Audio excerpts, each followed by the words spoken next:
You feel it, don't you? That subtle exhaustion after a conversation, the heaviness in your chest when you walk into certain rooms, the invisible weight pressing down after hours online. It's not imagined, it's energetic. Your aura, the unseen field protecting your inner self, has been leaking, slowly losing its capacity to shield, stabilize, and rejuvenate you. And no one ever taught you how to notice it, let alone how to repair it, until now. If you've ever sensed your energy slipping away without explanation, share your experience in the comments. Your words might help someone else recognize the unseen wound they didn't know they were carrying. Carl Jung once said that what we do not bring to consciousness appears in our lives as fate. He understood that most suffering stems from what we suppress, deny, and disown, the shadow. The parts of you that you were told were too much or not enough. The parts you learned to hide in order to belong. When left unacknowledged, this shadow becomes magnetic. It draws toward you experiences and people that mirror the very wounds you've ignored.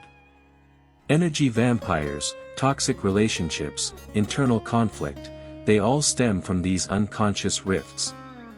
The leaking aura is not just a spiritual injury, it is the energetic evidence of emotional fragmentation.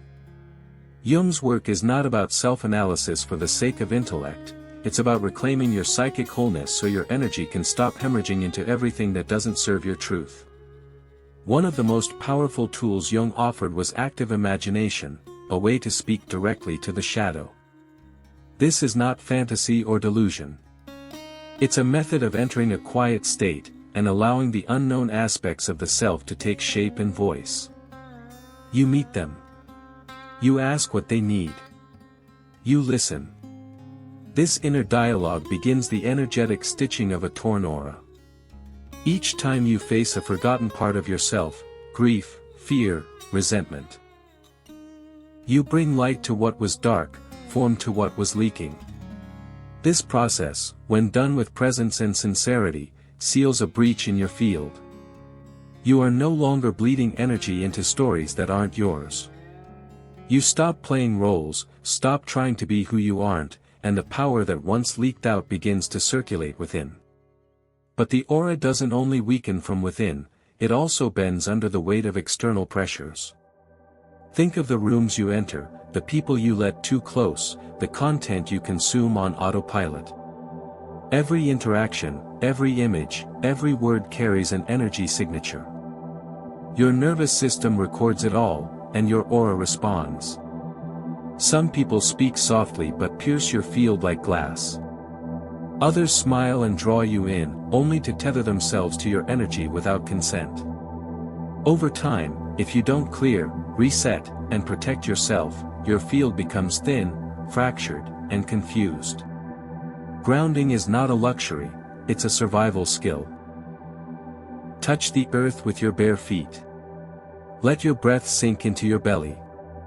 Visualize roots from your spine sinking into the core of the planet. The earth is not just metaphor, it is medicine. Protection doesn't mean fear. It means sovereignty. Every morning, before the noise begins, visualize yourself bathed in light, brilliant, clear, impenetrable. Let it surround you like armor that breathes. See it not just as defense, but as declaration. You are not available for chaos. You are not a sponge for other people's unresolved emotions. You are not a dumping ground for projections. You are a sacred being with boundaries made of light and will. Visualizing this shield every day trains your subconscious to defend your energy as if it were life itself, because it is. Still, none of this works if you betray yourself. You can't guard your energy field if you keep saying yes when your gut screams no. You can't be luminous if you keep shrinking to make others comfortable. Boundaries are not about building walls, they are about telling the truth. Saying, "This is where I end, and where you begin." Saying, "I don't owe you access to my heart just because you ask nicely." Jung called this ego strength, not arrogance, but the courage to define yourself clearly. When you know who you are, your aura becomes impermeable. When you honor yourself in your choices, you are no longer energetically available to those who seek to drain you. Healing your aura is a daily practice, not a one-time ritual. It's a lifestyle of inner honesty and outer clarity. Of noticing when your light dims and asking why. Of turning toward your discomfort instead of away. It's a devotion to integrity, not moral purity, but energetic coherence. Your thoughts, your words, your actions must match if you want your field to hold strong. Leakages happen when you lie to yourself, when you abandon your needs, when you tolerate what poisons you. But every act of self-respect is a thread. Every aligned decision is a stitch. And over time, your aura becomes whole again, not because you avoided pain, but because you finally stopped leaking truth. So ask yourself, where are you bleeding energy today? What conversations leave you tired? What spaces make you shrink? Which emotions keep circling because you won't give them a voice? The answer is not always more light, it's often more honesty.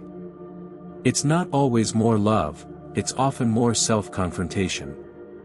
You repair your aura by returning to yourself. Again and again. This isn't something they taught us. Not in school. Not in most spiritual workshops. But now you know. And once you know, you can never go back to leaking without noticing. From here, everything becomes a choice. You can choose to guard your light, not with fear, but with reverence. Your aura is your first truth.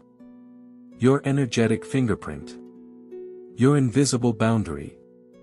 Protect it, not by closing yourself to the world, but by opening yourself only to what honors you. Let your presence speak for itself.